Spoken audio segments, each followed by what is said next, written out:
Hello, students,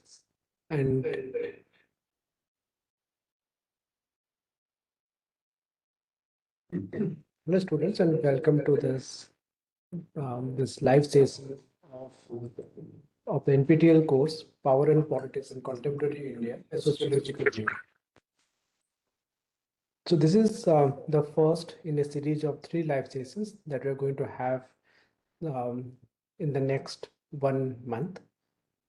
The purpose of these live sessions is to see how uh, the course is progressing, how you have understood the course, both sociologically as well as in a way a layman would understand a sociological concept.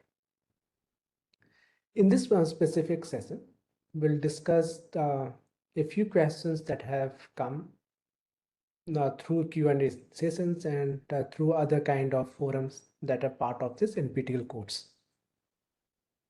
So the key question that my team has been able to club together is about family in India. This is a key question because of two reasons. One reason is that we feel that we understand family. We feel that uh, family is the foundation of any society, and if it is the foundation of any society, that means what is it that we are doing and how it is being done. So at a very specific level, the way sociologists understand family is not the same the way a lay person would understand family. Why is that so? It is so because as sociologists, we go beyond the obvious. We look at the common sense and we look at how the common sense gets characterized in our everyday life. We use certain concepts, certain schools of thought, certain examples, and how each of these aspects can be the better understood by us, and can a fundamental part of our society like family make us understanding larger questions of politics, of policy, of migration, of war and peace, of how the families orient themselves, so on and so forth. Now, at the most fundamental level, we understand family in what terms? We understand it as a few members of a society living together in which there is a father figure, there is a mother figure, they have children, and these children have the, either the relatives or they don't have any relatives. But at a more foundational level, we understand it in terms of the parents and their children. Now, this is a very fundamental and basic way of understanding family, because if you say, okay, but my family also has grandparents, my dada dadi or nana nani, they also stay with us. I also have uncles and aunts. But now let us flip the course of it and say your dada dadi or nana nani, they are also parents of your parents, right? That means the relationship of parents and their children, it moves at a stage based aspect. That's where we speak about generations, the first generation, second generation, third generation, fourth generation, so on and so forth. That is where family becomes significant, and that is where we see that scholars throughout ages, not just now, if you go back to the ancient civilizations, they have also spoken about family. All our religious scriptures, whether uh, from Hinduism, from Buddhism, from Jainism, from Christianity, Islam, Sikhism, you name any religion, they have spoken about family, they have spoken about family values, what constitutes of the parents, what are their roles and responsibilities, how the children should behave, now at what age they become adults, what is the nature of relationship between different members of a family. what is the role of father, what is the role of mother, what is the role of a sister, what is the role of a brother. So these roles and responsibilities are also associated with family. Now, all of the whatever I said, all of us know about this. It's not that we are unaware about our parents, what their roles and responsibilities, so on and so forth, or our roles and responsibilities as part of a particular family. But when a sociologist looks at it, or when sociologists look at it, like I said, roles and responsibilities, they do not remain just as words, they become concepts. Who is defining roles and responsibilities, and does these roles and responsibilities are unique to a particular society, or are they common throughout the world? So, or what are the continuities and discontinuities that are there that we can witness? Now, today with me, there are three students, Vikas, Parul, and Amit, and all four of us will discuss different aspects of family, how the functionalists have understood family, how the conflict theorists have understood family, as well as how the intersectionalist theorists have understood family. So after this discussion, at the end of this live session, if you have any questions, we can take them further on, or we'll discuss about the next live session that is going to happen, maybe next month or end of this month. So now that I have given you a brief the idea about what is family, the three students who are present here, I will give each one of them the 1 minute, 30 seconds to 1 minute time to give their opening remarks about how do they understand family from these three perspectives. So that way we can initiate this group discussion and try to understand how it works. So Amit, please unmute yourself. So, Yes. so Amit, what do you understand by family? I will be discussing through the functionalist approach to understand family. So, if you take the example of human organ, that each and every part contribute function for the functioning of the entire human body.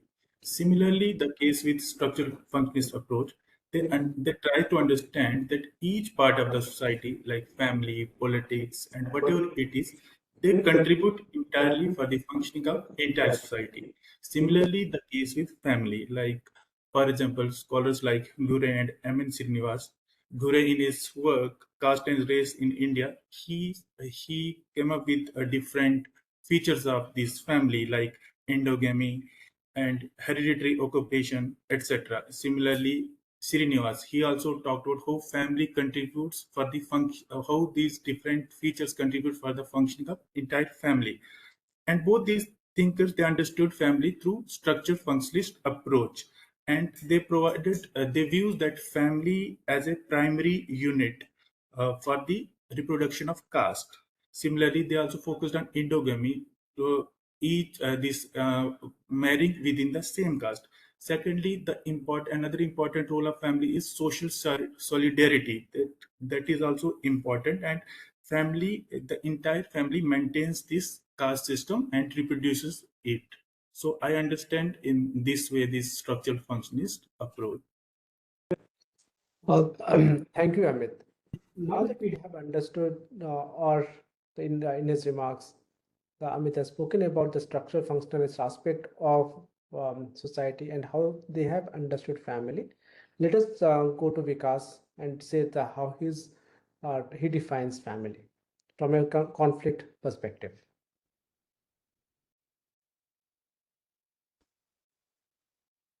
Uh, Good afternoon, everyone. In my understanding, like family is a social institution which is based on kinship, a marriage, and like the family provide us emotional support and help us in socialization. Coming to the uh, conflict perspective of family, the conflict family is reinforce social inequalities, like in the form of gender inequalities, class inequalities, and power inequalities.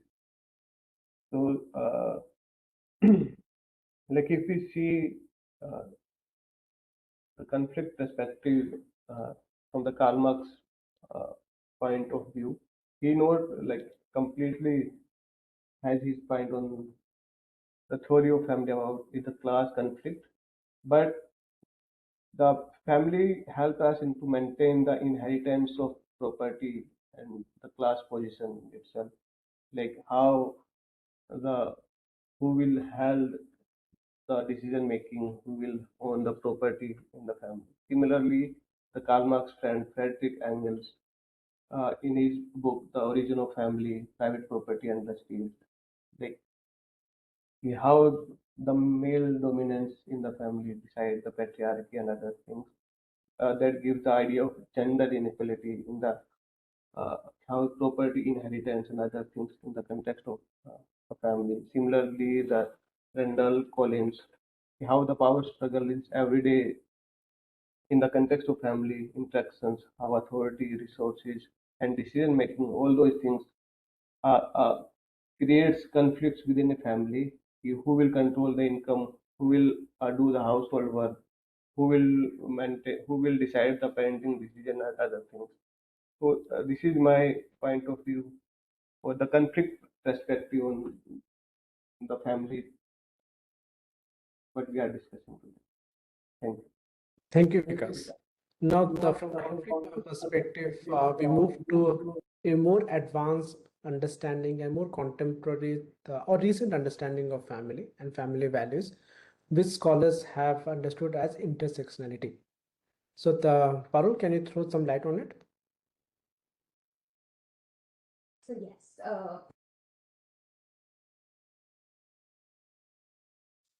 okay, probably continuing with the conflict perspective itself, because the feminist understanding comes from the conflict perspective itself. So, for a very long period of time, how this concept of property came into picture and how women was also treated as property in the book that is written by Frederick Engels in The Origin of Family.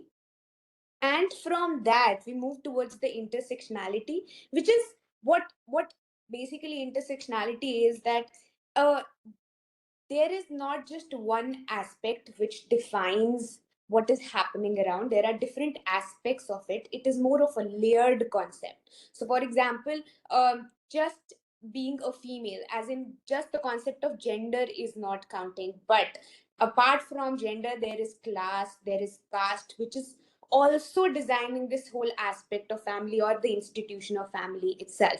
So the thinkers like Kimberly Crenshaw comes up with this category of intersectionality, and then Patricia Hill Collins take it forward, pronouncing that whatever we talked about in the second wave feminism of dividing the public and the private sector, wherein the females were coming out of the private sector or they were finding liberation in the public sector itself, was redefined, or the debate goes in this perspective or in this line of discussion, wherein they say that it is it is just a white women's notion, the differentiation between the public and the private. But when you include other sectionalities, as in the aspect of race in terms of Western countries and aspect of caste in terms of Indian Ocean, then you see a new picture out of it. Wherein, for example, the racism, or if we take the example of racism per se, so black women were not the one who were fighting the basically patriarchal notions in their family and coming out in the public sector to regain their strength, but it was opposite. The family as an institution was a refuge, and they were segregated or they were discriminated against in the public sector. So these are some of the nuances or debates that come into picture when we talk about intersectionality and the concept of family per se, and not just um, family of one particular race or one particular notion about caste, but all the notions combined together, whether it's caste, class, race, as well as gender.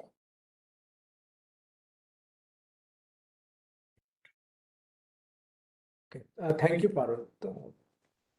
Now, we have three specific perspectives through which is the same institution of family can be understood, as we saw the way Amit, Vikas, and Parul discussed it. Now, for me, what is not simply about what Ghurye said, or what Marx said, or what Crenshaw said. Why? Because all of them are coming from specific positions, and Ghurye spoke about family not in 2026. Rather, he spoke about it way back in the 1940s and 1950s. Marx and Engels, they're speaking about family in the 19th century in England, or about Patricia Hill Collins or Kimberly Crenshaw. They are speaking about the race and family in the US context. So now I again want to come back to all three of you. And can you give us two examples, each one of you? Can you give us two examples? One from the specific context in which the scholars have understood or discussed about family in the era, maybe the 19th century, in the 1930s and 1940s, or in the early 90s, and a more contemporary example of it. Amit?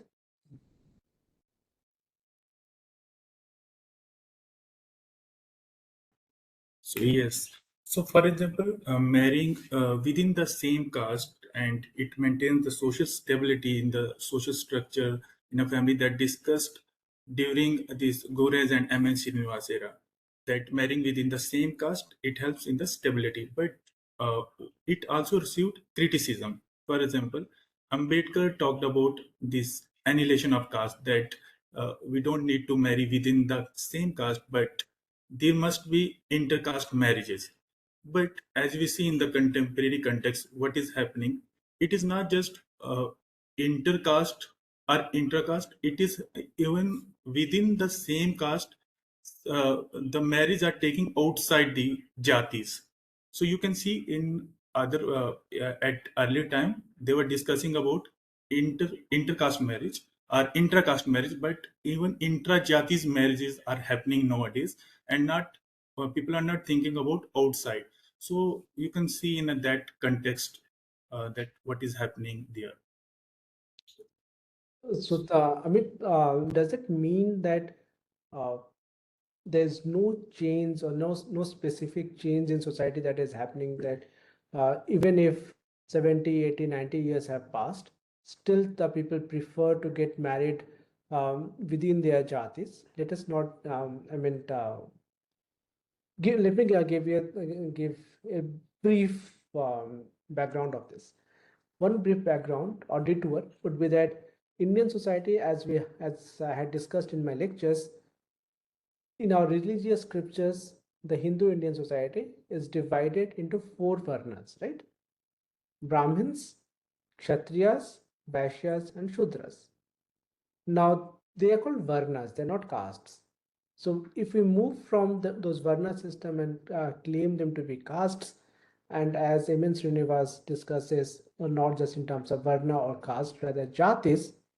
So can you tell us what kind of jatis are you talking about who follow this intra-jati marriage rather than inter-jati marriages, and whether annihilation of caste, or the idea of annihilation of caste, also implies to the jati system, because castes could be four, but jatis could be thousands. So where do you place this entire debate? So yes, so I am talking about these different jatis. So within that jatis, these sub jatis prevails. for example, within Dalits, they don't marry within themselves, within this caste, within their jatis. They find their partner within the same jati. But if you look different these caste, those who are marrying outside their caste, they are looking for class, not caste. If a IS, if a person who clears UPSC, he will find a partner from that background only, and without even going for this caste. So these kind of changes are happening in the society, and these are the new trends. We can say that people are looking for classes rather than focusing on caste, but it is class, it is economy is there, it is money is there. So these kind of changes are happening at the contemporary time. Now, let us get back to what you just said. You said that now we had caste, then we had jati, there's also class. So you're bringing three dimensions to it and three layers to our understanding of the family and how family is understood. So do you think now it is more important when we're talking about family, it is more important to speak about the class dimension of a family rather than a caste or jati dimension to it? So I don't think so. We need to focus only on a particular aspect, but we need to look both caste as well as class angle to understand the contemporary dynamics or contemporary changes in the society. Uh, Vikas, would you like to do you agree with Amit's point, or do you think class is more important rather than caste, or caste can always triumph over class, even if it is at the elite level or at the highest higher strata of the society?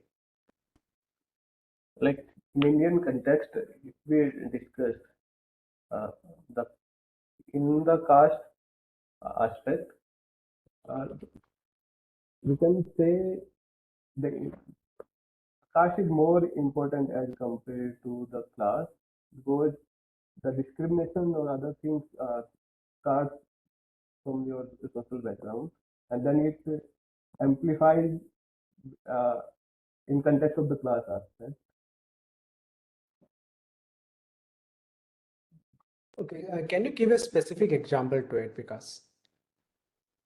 Like if someone from a Dalit background or some particular Dalit caste, if he goes selected as an IAS or IPS, his class composition changes, but still he faces discrimination in his all that lobby because he does not get such appointment, whatever other particular people of different castes they are getting.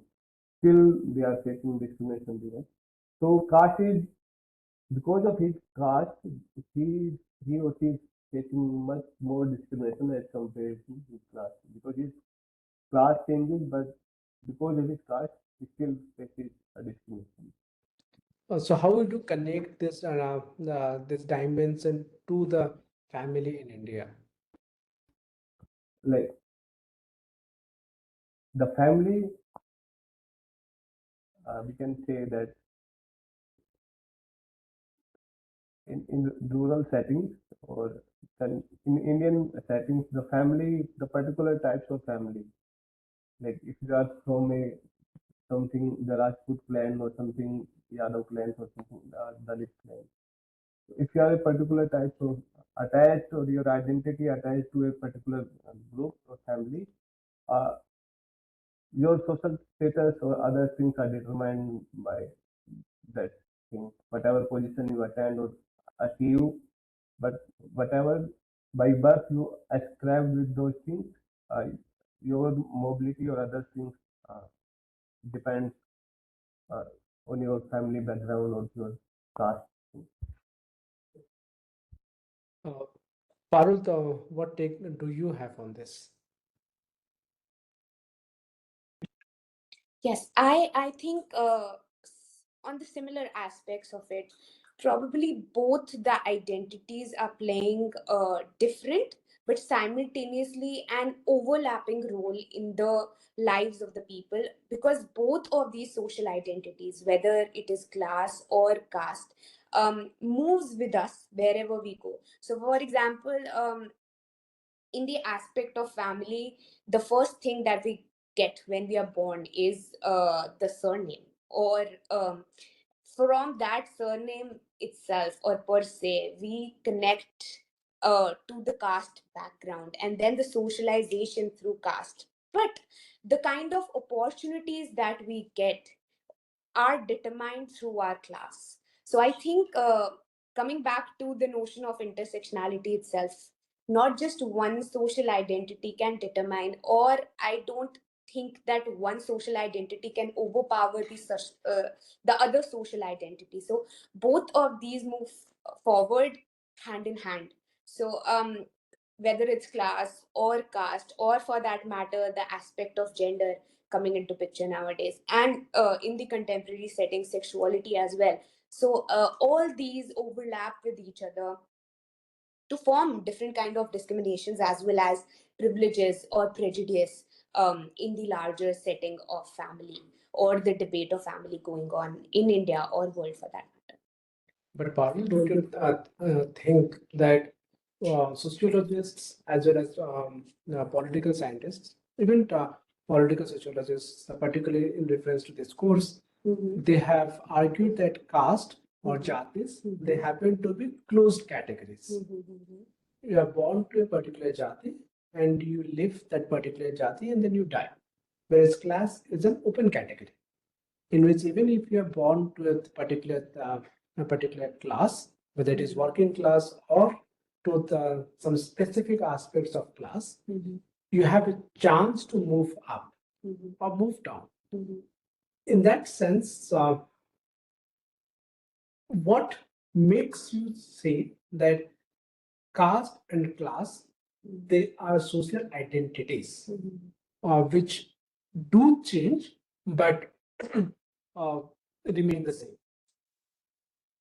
Okay. I think the first part of the question is mostly about how class has an aspect of social mobility which caste doesn't.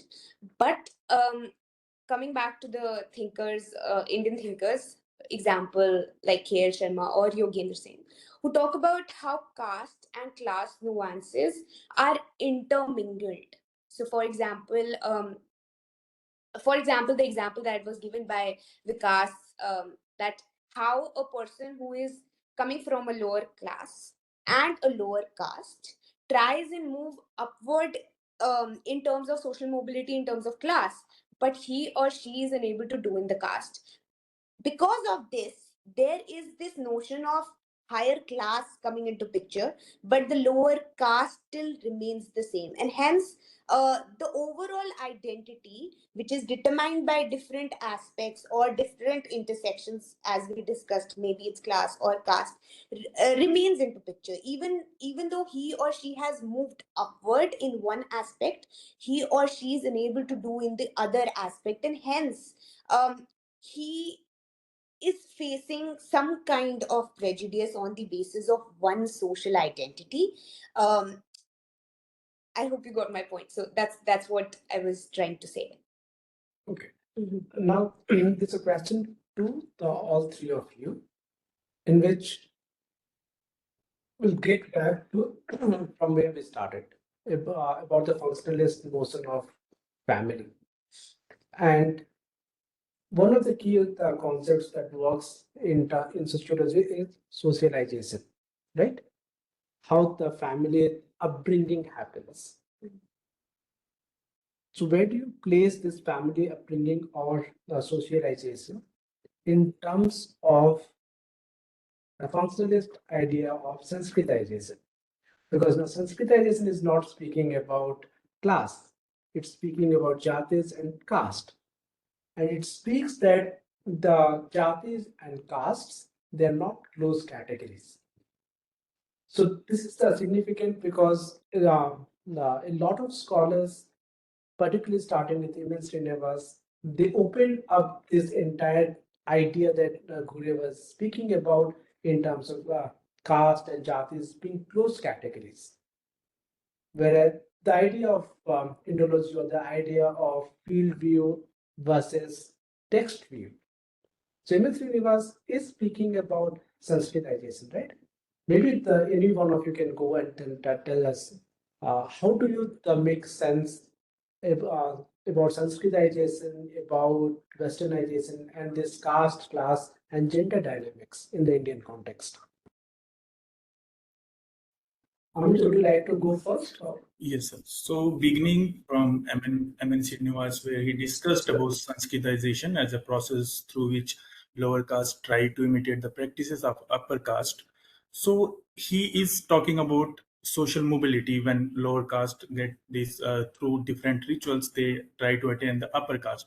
He is talking about jatis, they try. But in modern context, we have seen that a lot of changes are happening through after the independence of India and through LPG reforms. So a lot of things are happening. So nowadays we are witnessing this class mobility through reservation, we can say. So the lower caste are trying to move upward.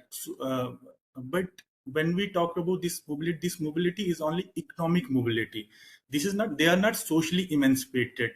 Still we can see the discussion and other kind of things are happening in the society. So we can link through that way that Sanskritization, although MN was talked about, but the period was different. What is happening nowadays is different. Nowadays we can see that due to these affirmative action and other things, so mobility is happening, but it is economic mobility. It is not socially, they are yet not mobile. Okay. Uh, because Farooq, who wants to I think join? I am going to counter Amit sir on certain aspects. That is, I really don't think, I still think that caste is a closed category because even though M.N. Srinivas talked about Sanskritization, it was more about the cultural mobility and not the structural mobility per se. So there was no larger change in the structure of caste per se, which is possible in terms of class. So hence, whenever there is a movement in terms of class or upward or downward mobility in terms of class, the caste mobility can only function through intercaste marriages. That's what my thinking or my perspective says, that except for intercaste marriages, no other, there is no other solution of the mobility in the caste aspect. Vikas? Yeah, like in the if you are talking about the Sanskritizations, what Farooq said, it's a cultural change. Whatever you are following up in a particular caste hierarchy, you will attain those like uh, things, but your which particular social groups you are belong to, you are up to will belong to the same caste or social group. Similarly, in the context of westernizations, we can say that it is because of influence of the Western cultures, other institutions, what we are following up and what we are adopting from the Western things and like that. And in the context of class mobility, it can be seen as like it, the moment uh, in your like structure, in your like position based on your like income, your educations, your occupations, and uh, but the things which matters like uh, in like if you are following all those things, still your social identity, like which uh, caste you belong, still remains the same. You can't move out of that. Thank you, the Vikas, Parul, and Amit. Now, let me bring you back to something that personally interests me immensely.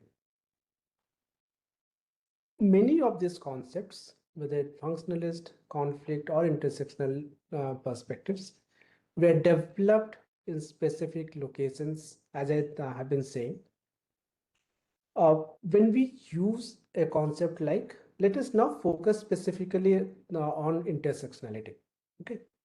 And when the intersectional notion of Black feminism was developed in the late 1980s and early 1990s, they questioned family, or they started off with family. So one of the key arguments that Patricia Hill Collins makes is that family is not just the foundation or the key unit or the smallest unit of research, but family, or the title of the paper is Everything's in the Family, or everything starts from the family itself, whether it is about race, it is about class, it is about uh, gender, it is about nationalism, it is about nation. How do we orient ourselves? How do we look at ourselves? Everything starts from the family itself.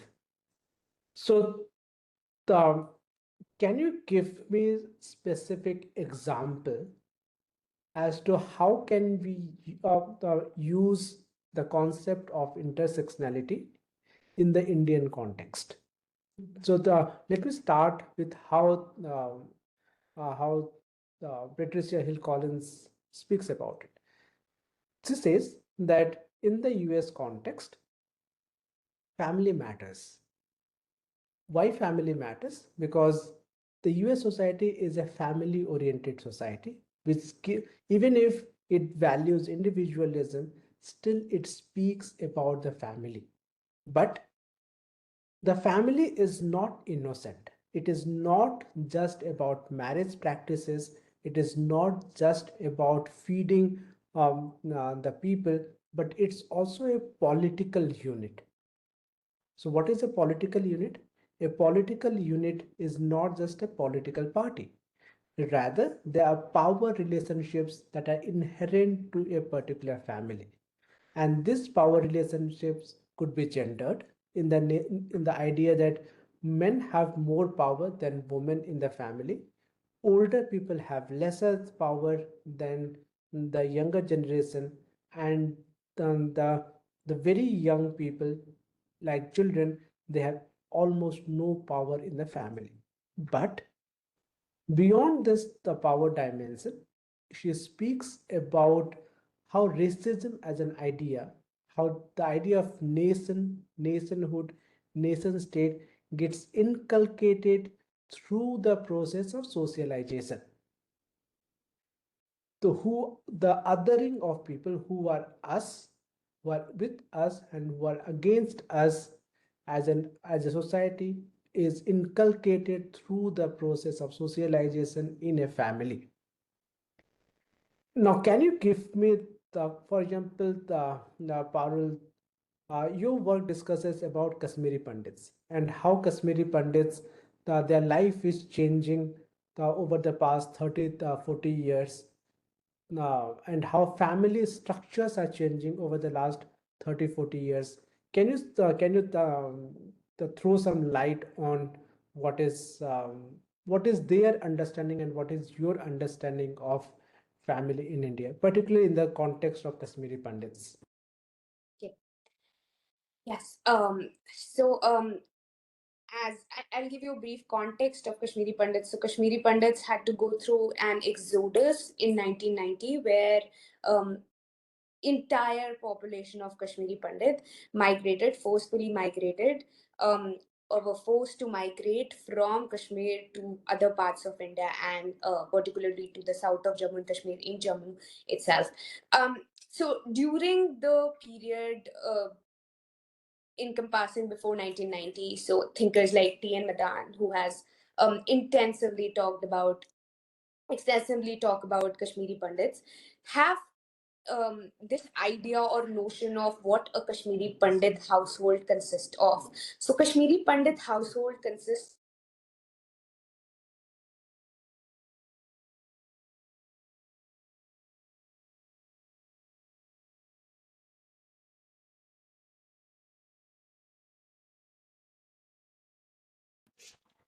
yes. So I was continuing with it, the my device, my battery got over, so we'll continue with it. So household of Kashmiri Pandit basically consisted mostly of a joint family, wherein they would not be living alone. There would be a household, for example, mother, father, and the nuclear family aspect of it. But apart from it, also the relatives would be living nearby in a larger and forming a larger household. Maybe different houses, but forming a larger household, which could not be retained when they were migrated or forcefully migrated from Kashmir to Jammu, because of course it was an aspect of survival that was coming into picture, and hence most of them moved from this, or there was this constant change from joint households to these nuclear households, because they were living in these constricted camps or one room tenantment. So this change in the dynamics of family was very, very evident. But apart from this, as Sir elaborated, going into the family per se or into the nuclear family dynamics, we see that most of the activities that I was part of during my field work uh, were taken over by the male head of the family. So the patriarchal notion of family still persisted in Kashmiri Pandits. But there has been a change. There has been a constant change, because if we move from the three generations, from first generation to second generation to third generation, you see how the educational mobility is very, very evident in the females of the Kashmiri Pandit community. Because in first generation, they were nearly eighth pass. Somebody or some of the women that I interviewed were illiterate. In the second generation, they were able to attain some part of the education. And in the third generation, or the third generation Kashmiri Pandits who were born and brought up in Jammu itself, these women were taking hold of the family per se. And apart from that, now Kashmiri Pandit household, the caste dynamics of it. Now they are the Pandits who are wearing the janeus, right? Janeus are specifically connected to the male in the household or in the nuclear family per se, but that has changed drastically in Kashmiri Pandit households, wherein the females are also wearing janeu in these Jakti migrant colonies where they are residing right now. So there has been a substantial change in the family dynamics, in the power dynamics within the family itself. Over to you, sir. I think that's quite interesting, Parul. I think the way the conflict, the way migration, the way forced migration um, shifts or restructures the dynamics of work, restructures the way we understand what is the notion of work and the notion of family's role there. It's significant. And for for a community which was at the top of the food chain for the longest period in time, so they are socially still at the top of the food chain, being Kashmiri Pandits, being Brahmins from Kashmir. But how, as we said, because of migration, because of modernization, and because of the forced spaces they were restricted to, interesting things are happening there. Now, let us move from the Kashmiri Pandits in Kashmir to Dalit communities in Jammu who are living next to the India-Pakistan borderlands, and there's a lot of transformation that is happening within these families, within this the specific regions. Now, Amit's PhD work looks at families, family values, and what transformations are happening from the perspective of Sanskritization among the Dalit communities there. So, can you elaborate more on it, Amit? Yes. So thank you so much, sir. So my fieldwork is and my PhD topic is about Dalits of Jammu, and it's a particular village study, and in which I'm focusing on how this Dalit community are mobile, or how this mobility is happening, and socially I'm looking for this through different socio-cultural movements. So, for example, how this Arya Samaj and different other kinds of socio-cultural movements that are helping towards the upliftment or emancipation of Dalits in Jammu. And economically, I'm looking for this land reform, and we have witnessed that. A lot of this new trend is there, that non-farm jobs. Earlier the occupation were, they were laborers, and not only they are not laborers in their field, but they used to work in the others field. But nowadays, what is happening, as we can see, the scarcity of this land, and even the fragmentation of land. So a lot of other occupation are rising in the field due to this different post 1990s era, due to different LPG reform. That a lot of things have changed, and non-farm jobs are rising. Nowadays, people are moving towards delivery agents, like these working with Amazon, Mintra, or whatever these websites are there. People are earlier, we don't have these industries in Jammu and Kashmir, so people don't use right now we don't have that much industries, but still people are moving away from the agriculture to other occupations. So these kind of changes we are witnessing in the field. Yeah, this is all from me. So Amit, how are these economic transitions that are happening?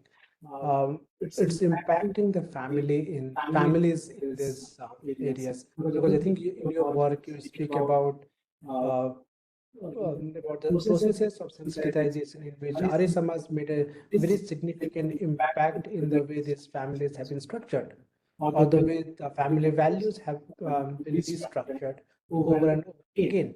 So, where do you connect the recent shifts that are happening in terms of Arya Samaj, sensitization, so on and so forth, among the Dalit communities who are residing in the borderlands of Jammu?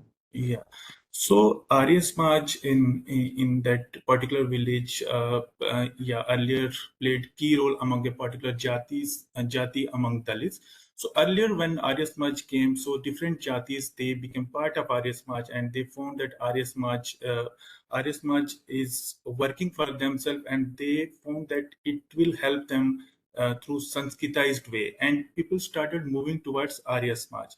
But nowadays, a shift is there. So various other socio-cultural movements are emerging in the field, and people are finding they are more emancipatory than Arya Samaj. And Arya, there are several factors are also there that challenge the Arya Samaj, like a rise of these other socio-cultural movements. And due to this, the Arya Samaj number is decreasing. But yes, Arya Samaj helped Dalits.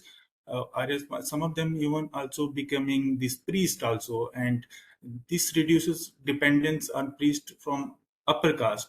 So in this way, Arya Samaj helped, and right now, yes, its role is decreasing, but earlier it helped. And coming to the land reform, as we have witnessed that, yes, land reform. Let me interrupt you a little bit here. Uh, can you highlight something as to how Arya Samaj's role impacted families, particularly the gender dimension or intra-family dimensions between men, women, children, older people, so on and so. Yes. So coming to the family, so how Arya Samaj helped. So for example, uh, due to this Arya Samaj, the entire, for example, if you take an example of a family, so entire family become part of Arya Samaj. They they also use surname Arya, so even they also influence other members. For example, when I was in the field work, and I was discussing with one of my research participants, and his wife said ki my in my family from where they she came, they also become part of Arya Samaj. because in this village, his in-laws were following Arya Samaj, and they also became part of Arya Samaj. So in this way, this family is shifting, and these people are following this Arya Samaj. But what is happening right now? So in Arya Samaj, women number is very less as compared to other socio-cultural movements. So nowadays, women are more inclined toward these other socio-cultural movements, and yes, these other sociocultural movements are more helpful for them. That's why they are becoming part of these kind of movements. All right. All right, Amit. So Vikas, coming to you now, your work looks at how the process of modernization, how the process of industrialization is impacting Dalit Jatis, particularly residing in the Delhi NCR region of Haryana. Yes. So, how do you look at the changing dynamics, particularly when these families were part of agricultural labor process?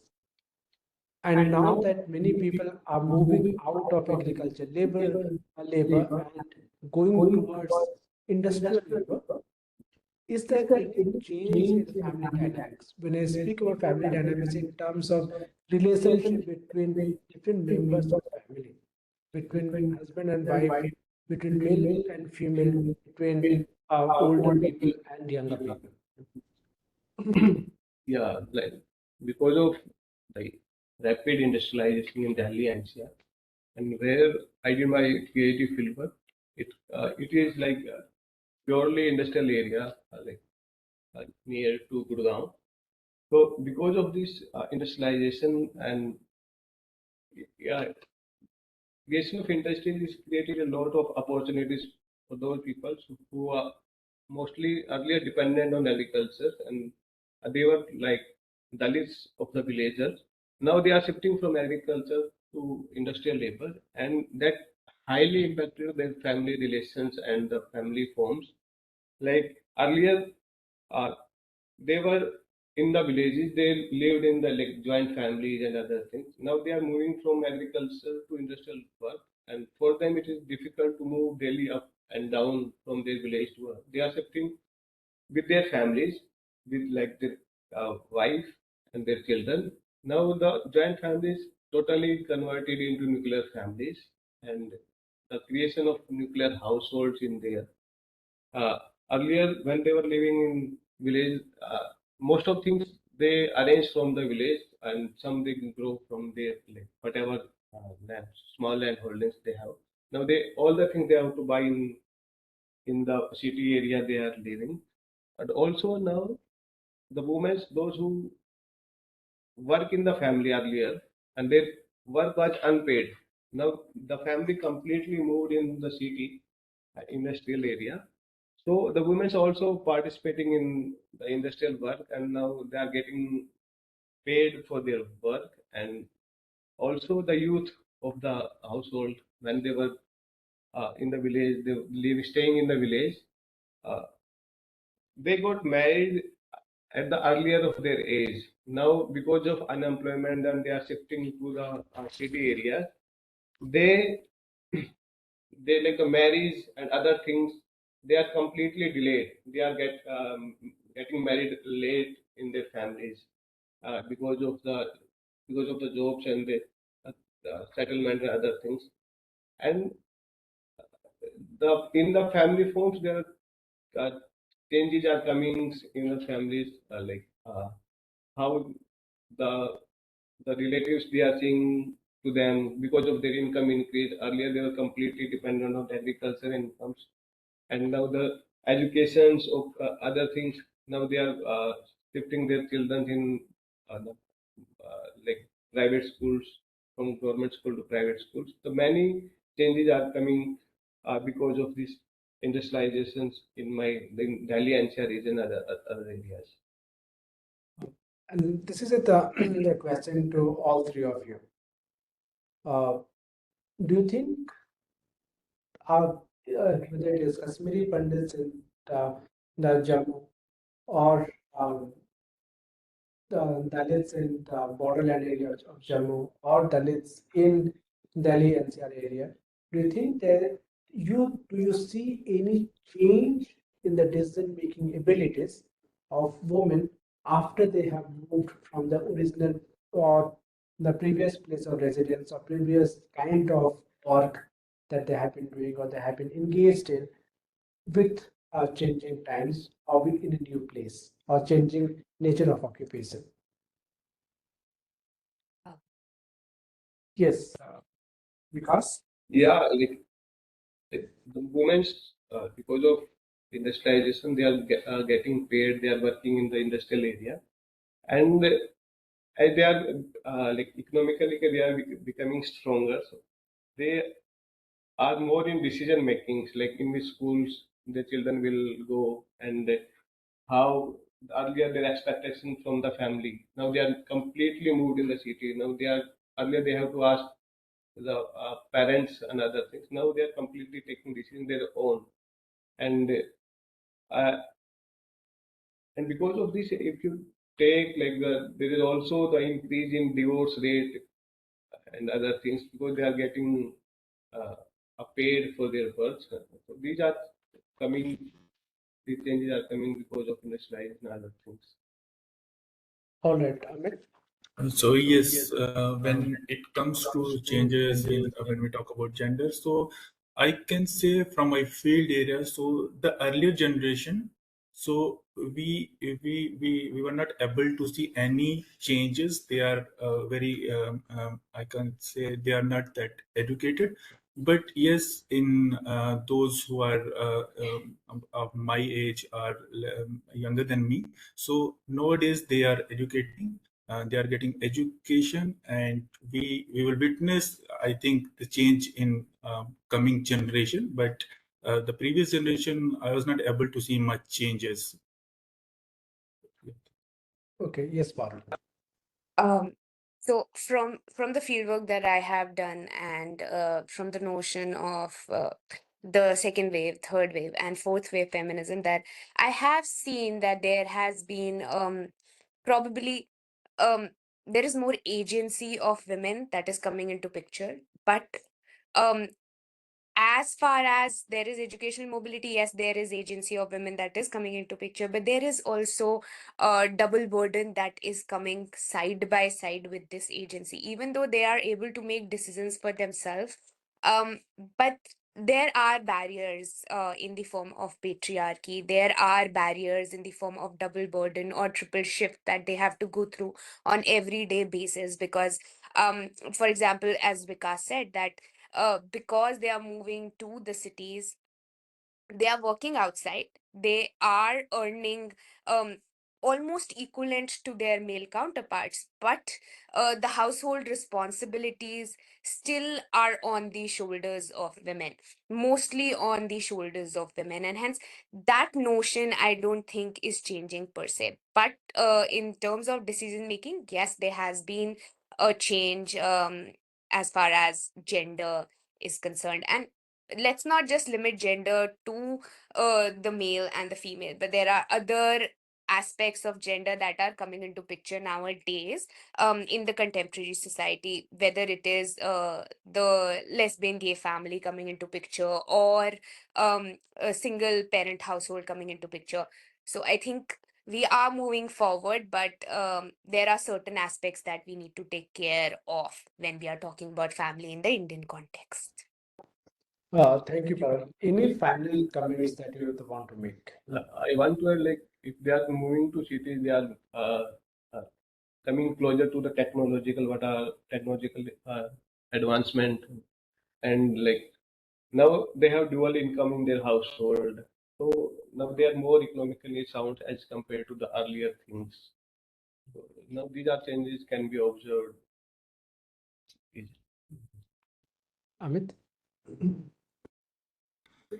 So I think despite all these changes we have witnessed throughout this period, family system will remain, and it will not vanish, and it will remain, and this will help. This will remain continue in future also, and yes, it is helping in the functioning of the society also, and it's an important aspect in that. Thank you. Okay, thank you, Amit. So, students, in today's discussion, we had a very significant topic to analyze, and we try to analyze it from a sociological perspective, in which the first we did was we looked at how functionalists have understood family in India. Then we went to how conflict theorists have tried to understand family, and also how intersectionalist theorists have tried to understand family. In this, we have three concepts, right, or three schools of thought: functionalism, conflict, and intersectionality. Then what we have done is that we went to specific examples, whether it is Kashmiri Pandits of Parul, the Dalit, the citizens of Jammu and Kashmir, or Dalit working class in Delhi NCR. Each one of them have specific aspects of looking at their about their societies, about their family values, what kind of changes are happening. So some of you saw that Amit, Vikas, and Parul, they speak. Um, there is a continuation of the role of women in families, even if there is certain changes that are happening in terms of urbanization, in terms of migration, in terms of education, but still when it comes to work, within the family itself, the financial decisions are being carried forward or taken predominantly by the men. So, family is not just about parents and their children, it's also about power relationships. And how these power relationships, what are the changes that are there, and what are the continuities that are there, all uniqueness of every case that can be analyzed from a sociological or from a power perspective. And as we have discussed throughout this course, now that we are in our ninth week of this course. So in each of the weeks, you saw through these lectures that I have delivered, that power is not just about, or politics is not just about political parties. It is about how family as a unit functions, about how the politics is shaped by different power relationships. So in that case, we have multiple examples that we have discussed. We saw the nature of work. We saw the cultural dimensions of families. We saw what happens when a family is forced to migrate from one place to another overnight. Do they fragment, or new dimensions of families are being brought into picture?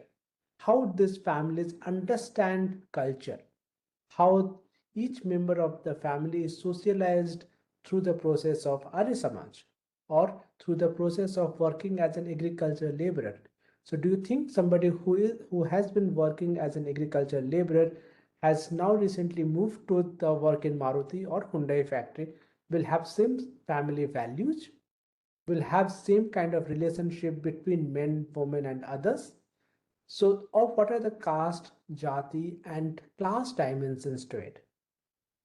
And so, family, the way political ecologists, political economists, political sociologists, so on and so forth, understand is not an innocent concept. It's not an innocent institution. Rather, it's a power-laden institution in which each member of the family has certain ways of understanding power, certain ways of negotiating with power. So this negotiation happens all the time. So a take away or take home from this discussion that we had, now it's going to be almost 1 hour, that family never understand family as an innocent institution. Always try to see how families function, what are the topics that can be discussed inside a family and what are topics that cannot be discussed in a family. At the same time, wow, what topics you can discuss with your elders in the sense of grandparents, what kind of topics you can discuss with the younger generation, or does the younger generation, because family is part of a society, so is and a nation and a region, so is the family or are the family members bringing some of those ideas from outside, and how these ideas from outside are also making a significant impact in the way family functions. Does feminism through its different waves impacted the way a family functions? Does this feminist movements made a dent on the notion of dowry, on the notion of what is the role of women, what is the role of daughters in a family? Has education through the process of modernization impacted the way the girl child is perceived?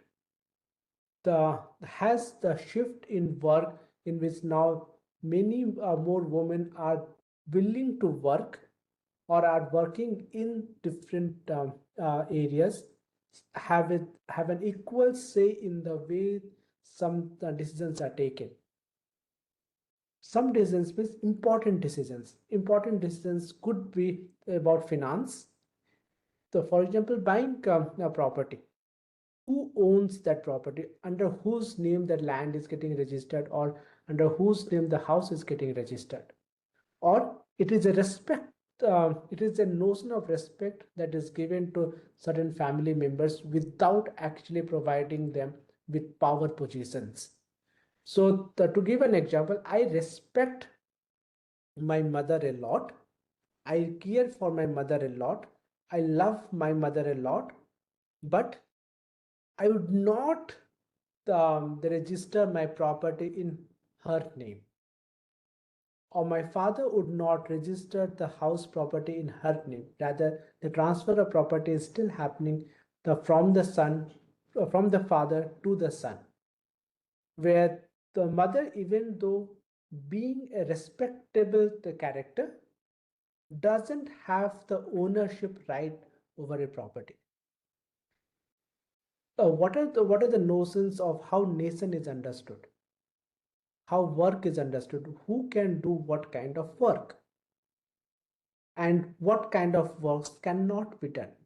The aspect of son preference, the aspect of having a single child, the aspect of the being part of the family which takes care of its children equally. Now, these are different dimensions through which family can be understood, and political sociologists have only tried to scratch the surface of it. So, I don't expect you to become the experts on this, but through these specific concepts, you can, if you like, you can extrapolate some of the ideas that we have discussed today, some of the cases that we have discussed today, and try to analyze what is happening around you, and answer or seek questions and answer those questions in a particular way. Because as you might have witnessed in the case study based questions, the questions are not straightforward, right? So we are giving you cases so that you analyze those cases, you understand the how certain concepts can be used, how certain concepts are brought forward to understand very mundane and everyday aspects of our life. So political sociology doesn't speak about grand theorizations. Rather, what it does is that it looks at everyday aspects. And through the understanding of these everyday aspects, we analyze how this everydayness impacts us. It impacts our characterization of our society, our family, ourselves, the self and the other. How do we other somebody? Why do we call somebody as other? Why do we hate somebody? Why do we bring somebody inside our houses? So these are important questions for political sociologists. And through this course, I hope that some of these debates that we just initiated, you can read more about it, you can watch more videos on it, and make your own opinion based on certain grounded principles of sociology, of political sociology. Now, this is where we end today's discussion. Thank you very much for joining. And next month, the beginning of next month, we will have the second live session. I will share the details of it, and then I hope that you join and participate in this discussion. Thank you very much. Would you like to say something? Thank you. Thank you so much. I think it was a very fruitful session. And if they could not join live, at least they are able to watch it. And while watching it, they are going to get into some kind of debates and find answers to it through the course as well as their daily life observations. All. Thank you.